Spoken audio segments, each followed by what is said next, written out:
Hi everyone, it's Dr. Dave and welcome back to Dr. Dave's 411. We all know more now than ever, it is critical to keep our health and especially our immune system in top shape. So how can we boost our immune system and help avoid or fight off nasty infections? We are going to be discussing how to boost your immune system and hopefully avoid infections in a multi-part series on Dr. Dave's 411. One of the best ways to boost your immune system is through exercise. It has been said that exercise is the fountain of youth, and when it comes to fighting off infections, this is especially true. In fact, regular exercise can slow down the effects of aging on our immune system. Most experts agree that exercise can lower the risk of an infection. What is it about exercise that helps our body prevent infections? There are multiple ways exercise can help boost our immunity, and here are just several. First, exercise improves blood flow, and increased blood flow keeps our immune cells and antibodies circulating rapidly to defend against germs. Next, exercise can increase immune cells that act like Pac-Man, gobbling up germs. Next, exercise can increase inflammatory cells to fight infection, but then can quickly decrease inflammation. Remember, turning off inflammation during an infection can be as important as turning it on.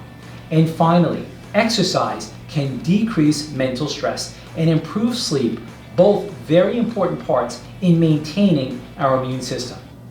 This is where it gets really interesting. Not only can exercise increase the number of available immune cells, it can help actually move the immune cells to the most vulnerable parts of your body. In an amazing study on rodents, it was found that during exercise, immune cells traveled to the areas of the body that were most vulnerable to germ infections, including the gut and lungs. These immune cells aren't just hanging out, they are actually guarding the most vulnerable parts of our body. Now, if that wasn't good enough, once the immune cells arrive at the most vulnerable areas of the body, they actually fight off infections better by finding and surrounding the infectious pathogen. The immune cells seem to become more focused and efficient on fighting germs. They become a lean, mean fighting machine.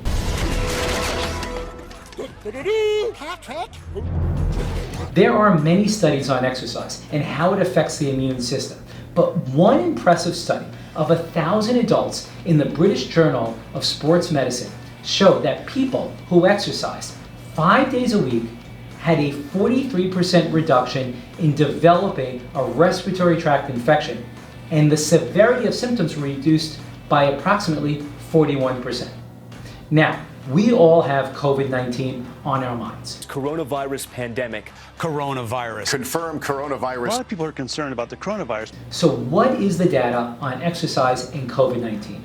Currently, there is no good scientific data regarding the effects of exercise on COVID-19, but there is evidence that exercise can help protect us from a variety of other infections, including influenza, the cause of the flu, rhinovirus, the cause of the common cold, Epstein-Barr virus, and the shingles virus.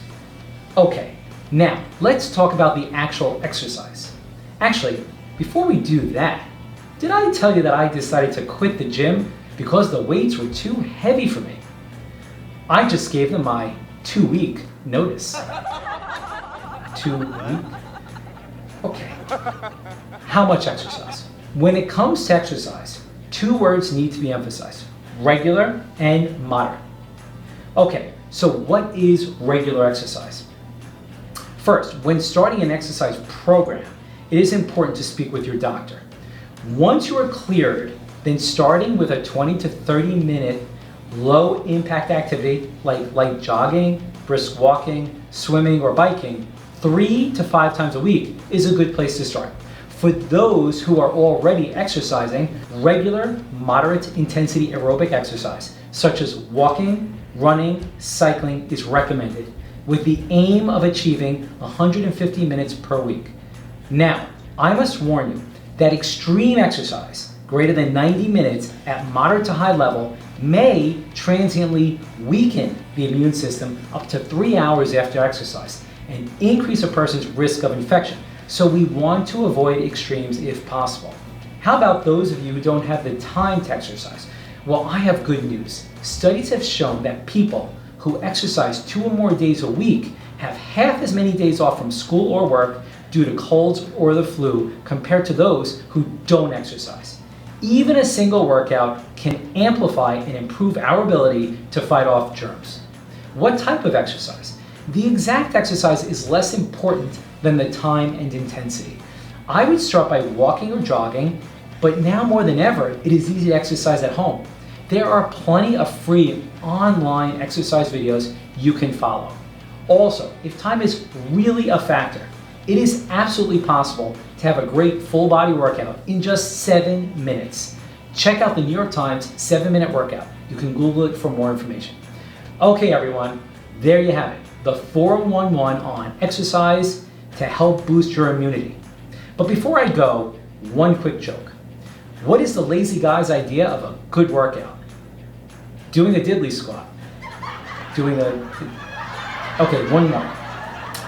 Why do some couples go to the gym together? Because they want their relationship to work out. All right, guys, I'll stick with cardiology. Until next time, this is Dr. Dave.